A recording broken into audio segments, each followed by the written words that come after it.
Social control is a concept that refers to the ways in which people's thoughts, feelings, appearance, and behavior are regulated in social systems.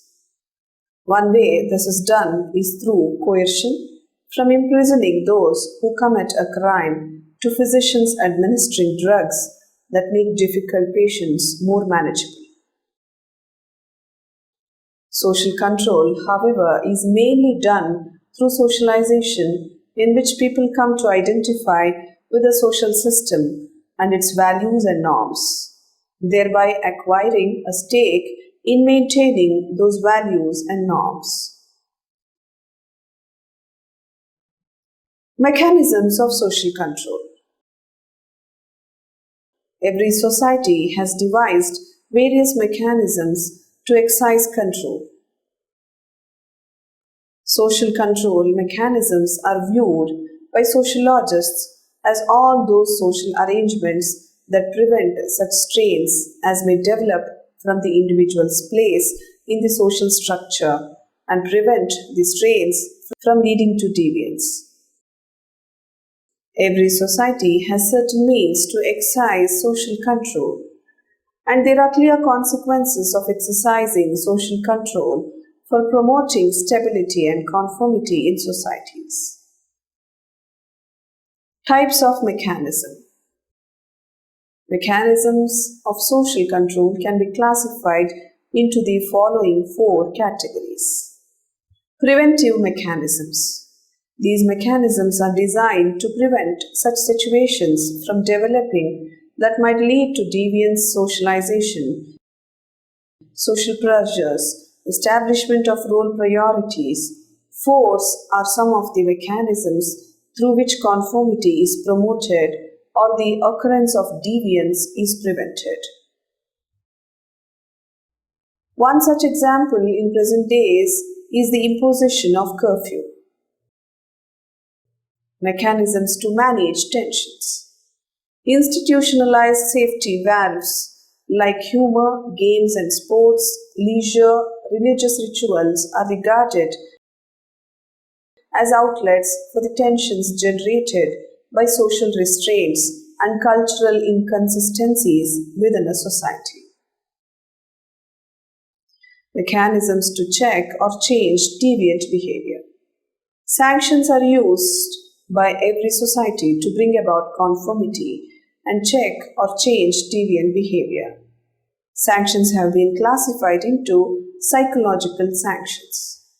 Negative sanctions are reproof, ridicule, non-acceptance, ostracism, etc. Positive sanctions include acceptance in the group, praise, invitation to inner circle events, verbal or physical pat on the back gifts, etc. Physical sanctions. These are mostly negative. The most important forms of physical sanctions are expulsion, physical punishment, and extermination. Excommunication, a mechanism of social control. A judicial magistrate court in Pochampally in Krishnagiri district of Tamil Nadu recently had ordered excommunication of a man for 1 month from his village for indulging in illegal sale of liquor. According to police, P. Nazar of Veppalampatti village near Santur in Pochampally Taluk was arrested by the Prohibition and Enforcement Wing for selling liquor illegally at a premium rate after the business hours of Tasmak outlets. A case was registered under the Tamil Nadu Prohibition Act and he was produced before the judicial magistrate K. Srinivasan at Pochampally. Hearing the arguments, the magistrate ordered for excommunication of the accused for a month from his village, said a release from the police.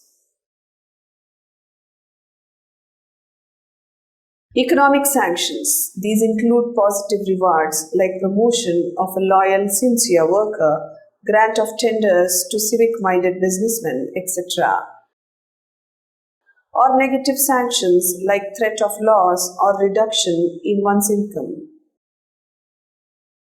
Example, threat of discharge by employer may prevent the employee from continuing his strike, economic boycott, etc.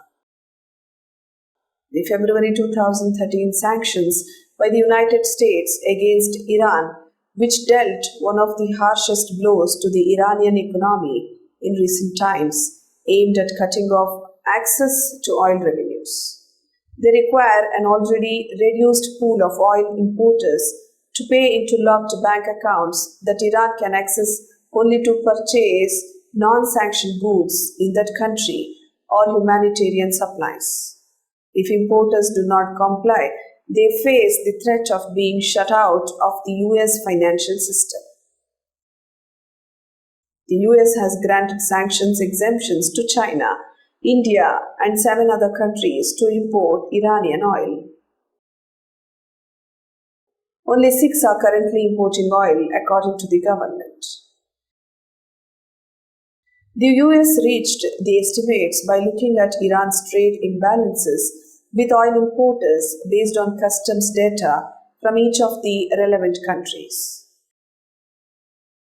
The figures show Iran cannot spend the full amount it earns because it is limited to buying only non-sanctioned goods for imports from the small pool of trading partners.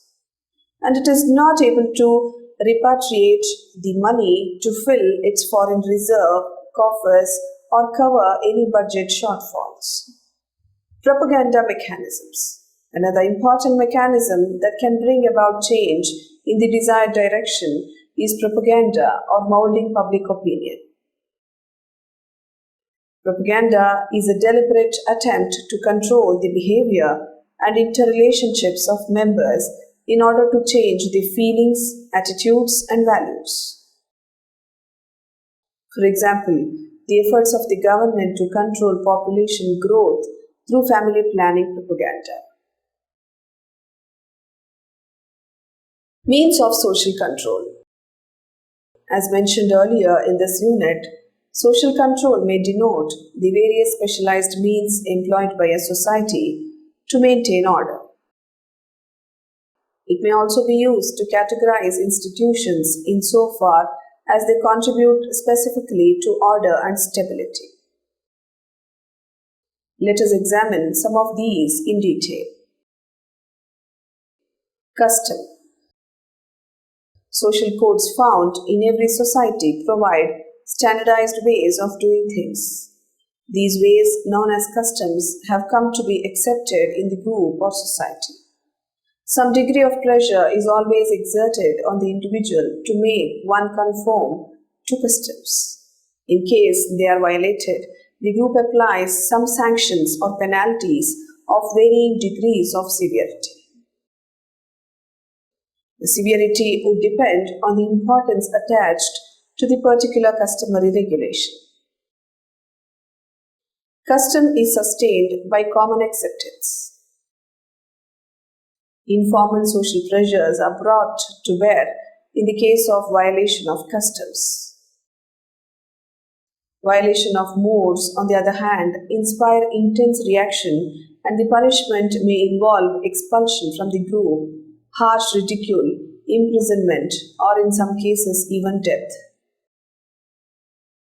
To function effectively in a culture, it is imperative that one learns the appropriate folk ways, customs and conventions, and mores of that culture. Let us now see the role of law as a means of social control. Law. Certain norms become laws when a society feels strongly about them. Laws are formal standardized expressions of norms enacted by legislative bodies to regulate certain types of behavior. Laws not merely state what behaviors are permitted and not permitted, but they also state the punishment for violating the law. As we shift from simple societies to the modern ones, the role of law as a mechanism of social control assumes greater significance. In modern complex societies, the more informal types of social control are weakened. Though law may itself be based on custom, It has three distinct characteristics which separate it from custom. First, it has politicality as it is upheld by the political authority of the state. Second, it has uniformity as it is applicable throughout the jurisdiction of the state on all groups or parts of society. Third, it has penal sanction as each law is enforced on the strength of penalty imposed by the state in case of violation. There are distinct agencies such as police, courts, prisons, etc. to enforce the law. However, when a law does not reflect folk ways and mores, its enforcement is likely to be ignored or given low priority. For example, even though the minimum age at marriage for girls and boys in India is fixed by law, many communities ignore these prescriptions. When there is a conflict between custom and law, it becomes difficult to impose the law. We will now turn to the role of religion. Religion. Sociologists are interested in studying how religion is organized and what impact it has on the members of a society in terms of controlling their behavior. They are also interested in the kinds of belief system developed by people in different situations and circumstances, and how religious beliefs change over time as external situations and circumstances change. All religions are seen to have the following elements: things considered sacred, a set of believers, a set of rituals and ceremonies, a system of beliefs such as a creed, doctrine, or a holy book, a certain form of organization. Religion contributes to stability and order in society in that it reinforces social norms, providing sanctions for violation of norms and reinforcing basic values. Today, with the explosion of scientific knowledge, some customs, religious, and moral interpretations of behavior are no longer considered binding or accepted. The sacred books of most of religions include rules for ordering social relationships. It is especially explicit about matters pertaining to the family, marriage, divorce, and inheritance. Though laws are challenging, some of the practices upheld by religious teachings, beliefs, and experiences associated with religion are still seen to be essential for both personal identity and social cohesion. Education, too, is an important means of social control. Let us see how this is so. Education. The institution of education helps to control human behavior through socialization of the young and adult members of society. The different levels of formal education transmit the culture of society to individuals within the society. In discharging their socialization function, schools and colleges transmit many of the society's values. The individuals learn to conform to rules, be honest, be diligent, and to cooperate with others, etc. Another value of education is that it prepares students for their adult occupational roles. Education is further valued for the understanding it imparts about the social and physical environment.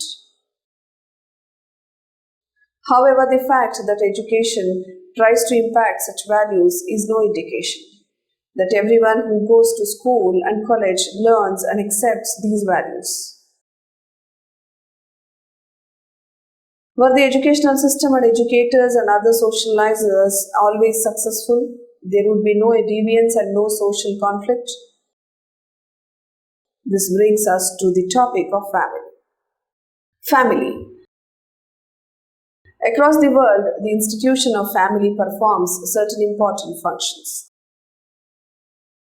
These include socialization, imparting of affection and emotional support, regulation of sex and reproduction. Family is not only an important agency of socialization, but of social control as well. It is in the family that an individual normally has his most intimate and important social relation. Some of human beings' most basic needs, both physical and psychological, are fulfilled within the family. Though the more formal and more coercive measures of social control are generally absent in the family, other informal means such as ridicule, criticism, disapproval, loss of prestige, withdrawal of rewards, etc., are very potent means of control. In fact, an individual always seeks emotional support of his or her near and dear ones in the family in times of stress and tension. The mere threat of withdrawal of the support is sufficient to bring the recalcitrant member back into line. Every family has its own set of moral values and customs. These are enforced upon its members, particularly the younger ones, through disciplinary measures and a system of rewards and punishments. We now turn to leadership. Leadership. It can play a very important role in social control. It develops out of the process of interaction itself. Leaders have guided the destinies of groups, communities, and nations. If the leader enjoys group support, his or her suggestions and directions lead the members towards some common values and goals, and may help to promote order and stability in society. In this process, mass media can play a very important role. Mass media. In traditional smaller societies, face-to-face contact was the only means of communication. In modern technological societies, the media of mass communication, such as newspapers, radio, and television, are a means of not only communication but also of social control. Much of the public opinion and propaganda, for example, and other social and cultural groups make use of those means to mold public opinion and to change or control attitudes and behavior of the vast mass of population. New values and lifestyles, fashions, wants, ideas, etc. are thrust upon the public with a view to redirect and control their behavior in a particular way.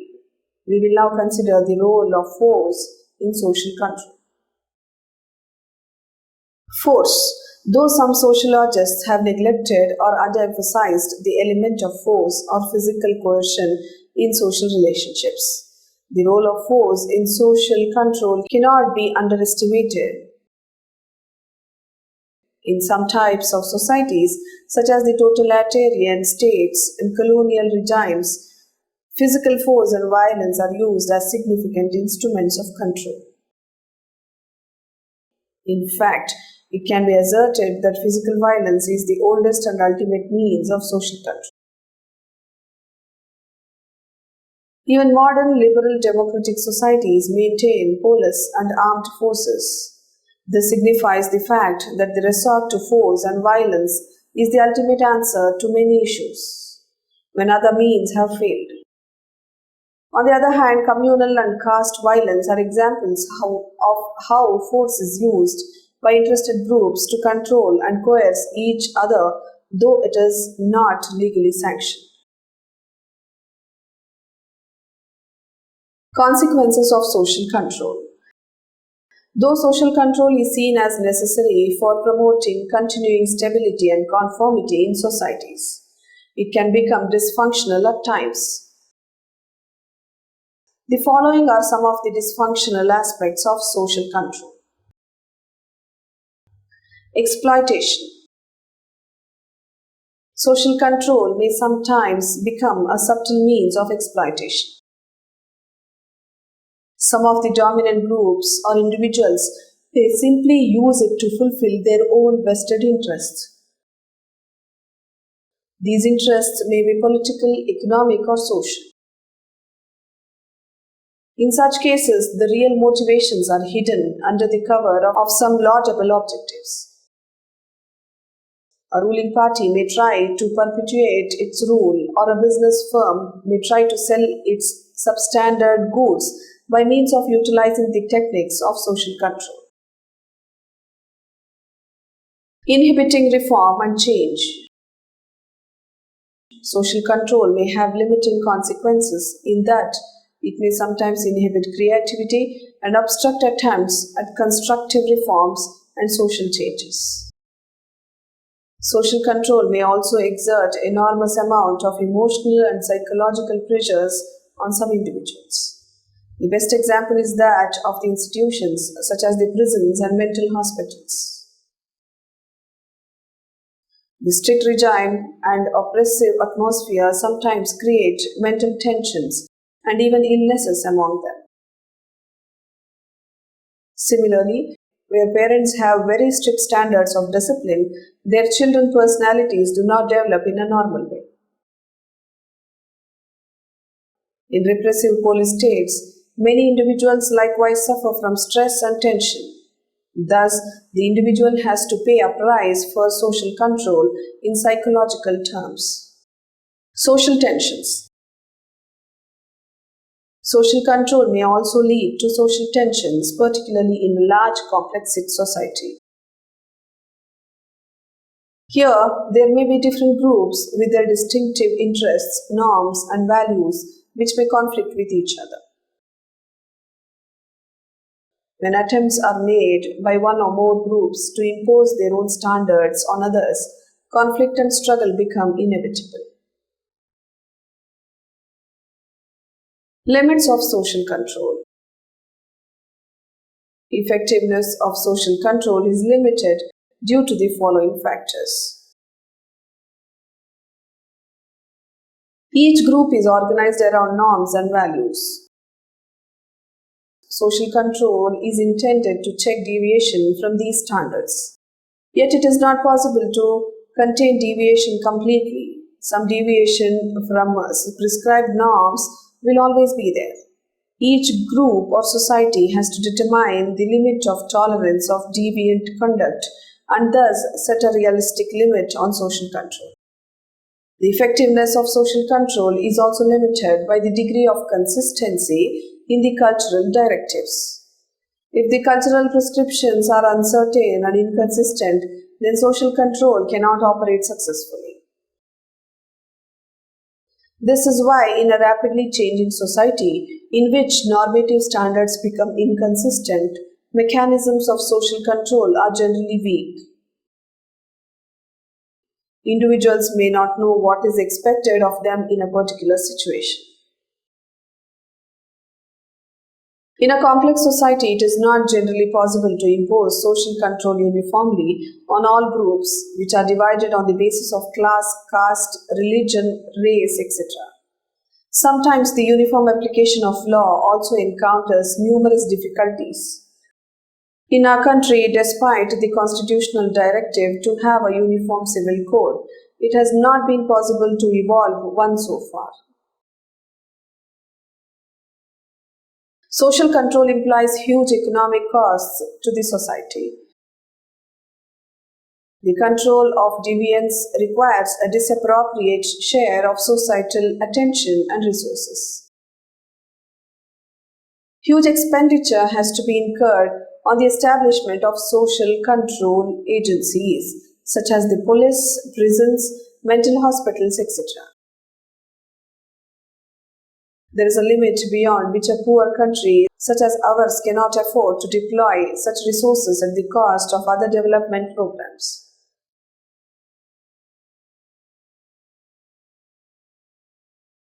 In this and the previous lesson, we have focused on the nature, approaches, mechanisms, and consequences of social control.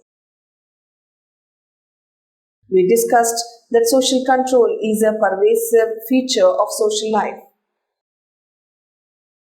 Social control means that every society has some rules which have to be obeyed and some standards of conduct which have to be followed.